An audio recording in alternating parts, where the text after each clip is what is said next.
د زوی او مور عبرتناکه کیسه. سلام، ستړي مشئ، زموږ پښتو سټوري چینل ته ښه راغلاست. یو ځوان د خپل پلار له مړینې لږ موده وروسته خپله مور د عمر تیر مرکز کې داخله کړله او ځان یې د دنیا ژوند لپاره اوزګار کړ. کله کله به د مور پوښتنې لپاره یاد مرکز ته تللو، هلته به یې د مور سره لږ وخت تیرولو او بیرته به ترې راتلو. یوه ورځ له یاد مرکز څخه ورته خبر وشو چې مور دې سخته ناروغه شوې ده او نږدې ده چې مړه شي، ژر ځان راورسوه.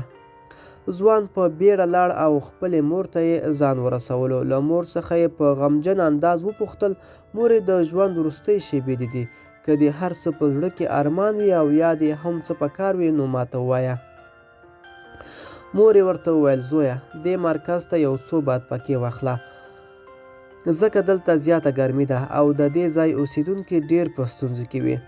د کړکیو ماتې شوې ښیښې هم بدلې کړه، ترڅو په ژمي کې ساړه دې خلکو ته تکلیف ونه رسوي. د مرکز په انګړ کې یو څو ونې هم وکره، ترڅو د دې ځای بوډاګان او عمر تیر خلک یې د سیوري لاندې آرام وکړي. په یخچال کې لږ ښه خواړه هم کېږده، ځکه دا څو شپې او ورځې مې سمه ډوډۍ نه ده خوړلې. زوی یې په حیرانتیا سره وویل: مورې، ته له دنیا نه روانه یې او له ما څخه دومره غوښتنې کوې، تا باید له ما نه شکایت کړی وای.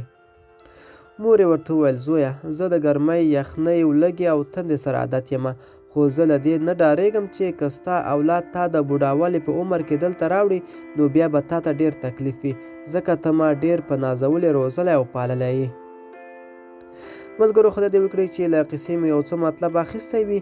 د لا ښکلو ویډیوګانو لپاره زموږ پښتو سټوري چینل سره اوسئ. تر بلې ویډیو ښې چارې.